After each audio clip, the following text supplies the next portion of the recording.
தமிழகத்தில் விழுப்புரம் மாவட்டத்தில் திண்டிவனம் வட்டத்தில் மயிலத்தில் அமைந்துள்ளதுதான் பாலசித்தர் திருமலை திருமடம். மயிலம் கோயில் பாண்டிச்சேரியிலிருந்து 30 கிலோமீட்டர் தொலைவில் உள்ளது. இந்த கோவிலில் பங்குனி உத்திரம் மார்ச் மற்றும் ஏப்ரல் மாதத்தில் சிறப்பாக நடைபெறும்.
இங்கே மயிலத்திலே இருக்கின்ற பாலசித்தர் அக்னி தீர்த்த குளம்.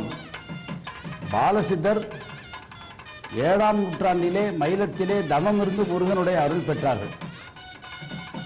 அப்போது அவர்கள் தான் நீராடுவதற்காகவும் வருகின்ற அன்பர்களெல்லாம் நீராடவும் எடுக்கப்பட்ட அந்த குளம்தான் பாலசித்தர் அக்னி தீர்த்த குளம். அவ்வளவு சிறப்பு வாய்ந்த குளம்.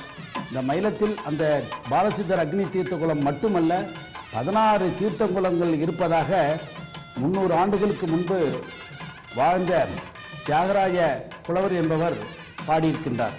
இங்கே மயிலாகப்பட்டது தவமிருந்து முருகனுடைய அருள் பெற்ற இடம் இந்த மயில். அந்த மயிலாகப்பட்டது இங்கே வடக்கு நோக்கி காட்சி கொடுக்கின்றது. இந்த மயிலம் தலத்திலே பாலசித்தருடைய சமாதி இங்கே இருக்கின்றது. அவர் தோற்றுவித்த, அவர் ஏற்படுத்திய வள்ளிதேவானை முருகப்பெருமானுடைய சிலைகள் இங்கே இருக்கின்றது. வருகின்ற பக்தர்கள் எல்லாம் பாலசித்தரையும் வள்ளிதேவானை முருகப்பெருமானையும் பிரார்த்தனை செய்து கொண்டால் அவர்கள் குடும்பத்திலே நடைபெறுகின்ற நல்ல நிகழ்ச்சியெல்லாம் சீரும் சிறப்புமாக தங்கு தடையின்றி நடைபெறும்.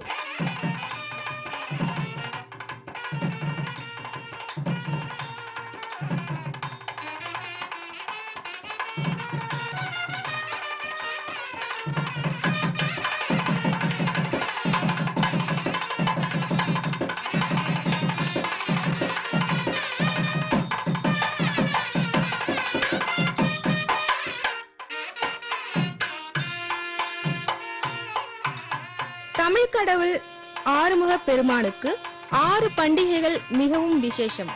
அவை வைகாசி விசாகம், ஆடி கிருத்திகை, கந்த சஷ்டி, கார்த்திகை தீபம், தைப்பூசம் மற்றும் பங்குனி உத்திரம்.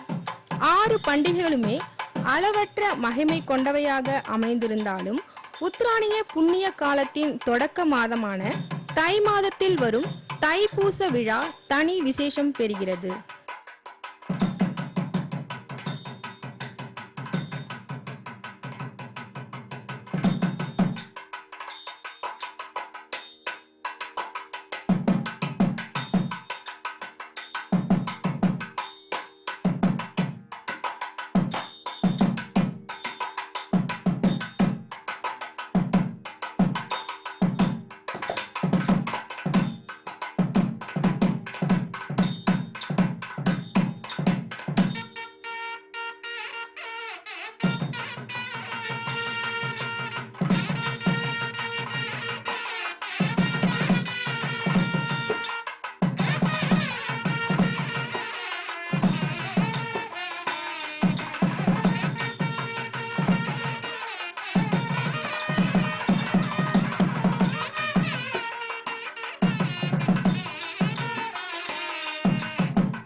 இக்கோயிலில் ஆண்டுதோறும் தைப்பூச பெருவிழா சிறப்பாக நடைபெறும். இதையொட்டி சாமிக்கு சிறப்பு பூஜை நடைபெற்றது. பின்பு சிறப்பு பூஜை செய்யப்பட்டு தீபாராதனையும் காண்பிக்கப்பட்டது. இதையடுத்து மலையடிவாரத்தில் உள்ள அக்னி தீர்த்த குளத்தில் விரதமிருந்த பக்தர்கள் புனித நீராடி அங்கு சிறப்பு வழிபாடு நடத்தினர். பின்பு அவர்கள் பால் காவடி, பன்னீர் காவடி, பால்குடம் எடுத்தும் தங்களது உடம்பில் அலகு குத்தியும் ஊர்வலமாக கோயிலுக்கு சென்று சாமி தரிசனம் செய்தனர்.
இந்த தைப்பூசத்திலே இங்கே மயிலத்திலே இருக்கின்ற பாலசித்தர் முருகப்பெருமானுக்கு அன்பர்கள் பிரார்த்தனைக்காக பாலசித்தர் அக்னி தீர்த்த குளத்தில் இருந்து காவடியாக எடுத்துக்கொண்டு வந்து முருகனை வழிபடுகின்றார்கள்.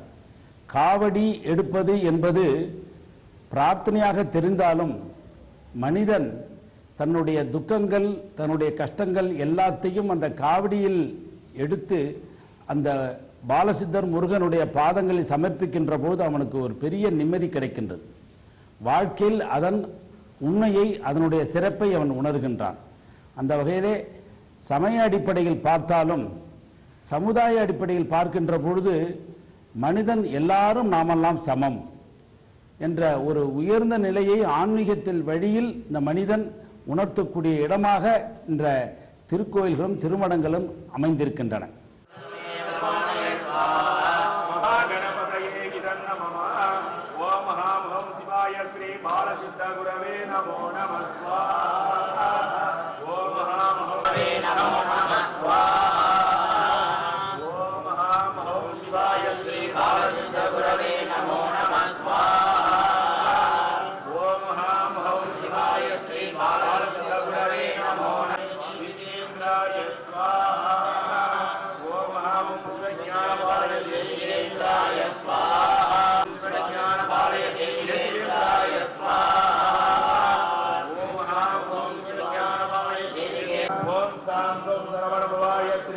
सुब्रह्मण्याय स्वाहा।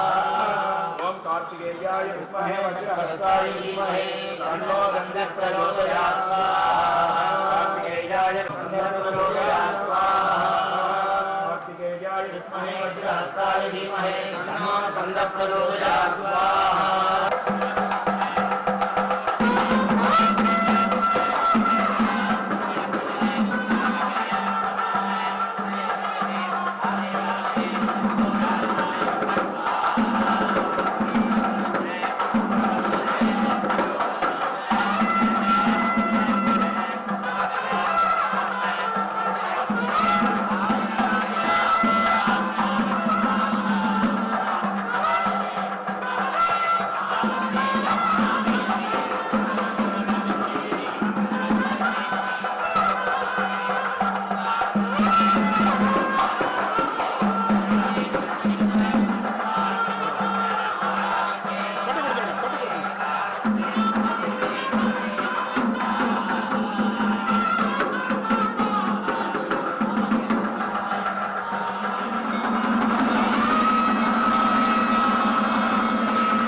இன்றைய புனர்பூச நன்னாளிலே கும்பாபிஷேகமான நன்னாள்.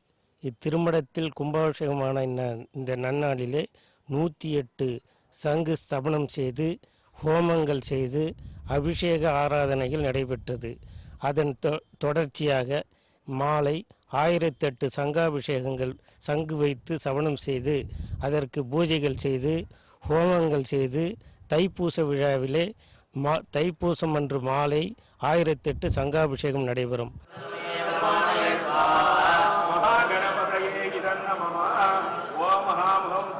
ஸ்ரீ பாலசித்த குரவே நமோ நம ஸ்வாஹா.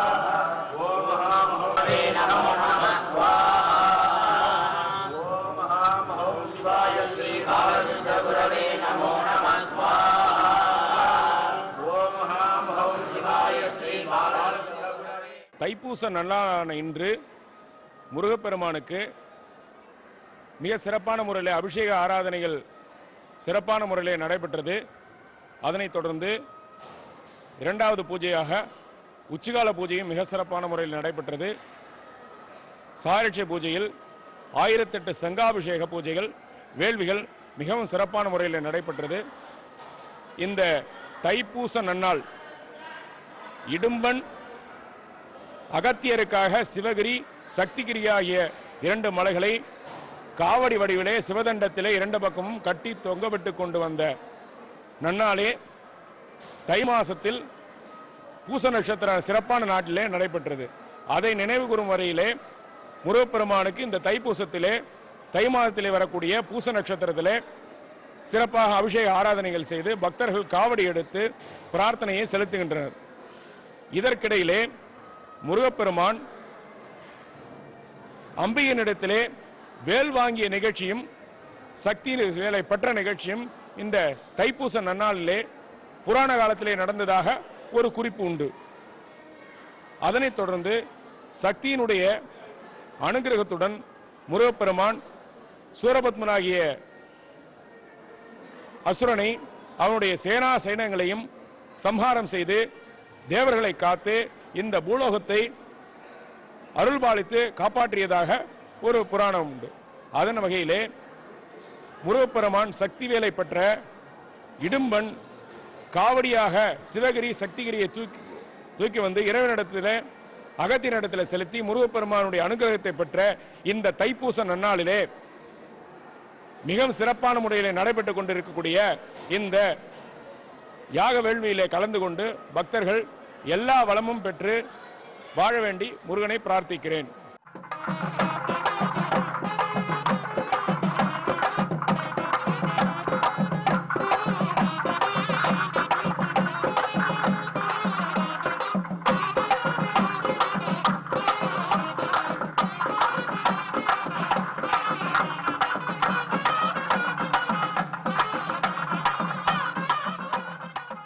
மக்கள் குருவருளை பெற வேண்டும். இங்கு மிக முக்கியமாக சீடன் குருவை வணங்குவது, குரு சீடனை வணங்குவது. இந்த 2 நிலையிலே இங்கு மிக முக்கியமாக சிவஞானியினுடைய அந்த இங்க இருக்கக்கூடிய அந்த முருகனே சிவஞானி தான். சிவஞானி முருகர் ரூபத்தில் மக்களுக்கு காட்சி தருகிறார். அப்படிதான் வரலாறு. இவர் யாருன்னாக்கா இந்த பாலசித்தர் கைலாயத்தில் இருக்கக்கூடிய சிவகணங்களிலே ஒரு அம்சமாக திகழ்ந்தவர்.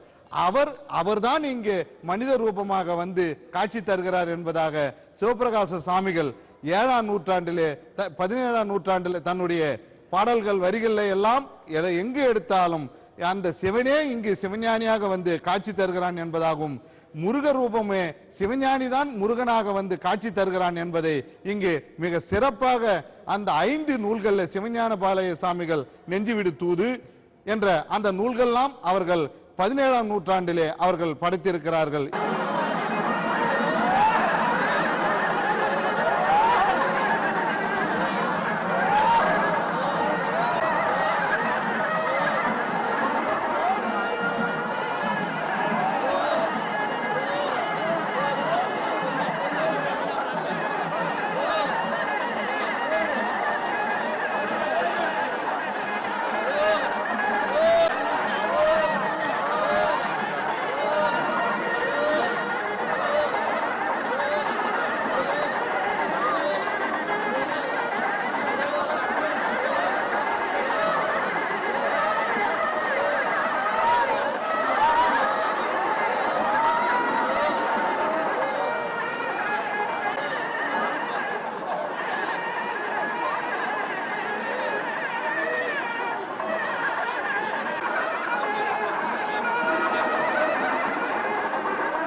சுக்குக்கு மிஞ்சிய வைத்தியமில்லை, சுப்பிரமணியருக்கு மிஞ்சிய தெய்வமில்லை என்பது பழங்காலத்திலிருந்தே நம் வீட்டு பெரியவர்களின் நாவில் பயின்று வரும் ஒரு பழமொழி.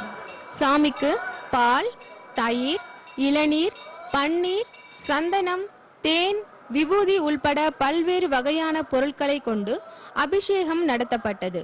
பின்னர் சிறப்பு அலங்காரம் செய்யப்பட்டு தீபாராதனை காண்பிக்கப்பட்டது.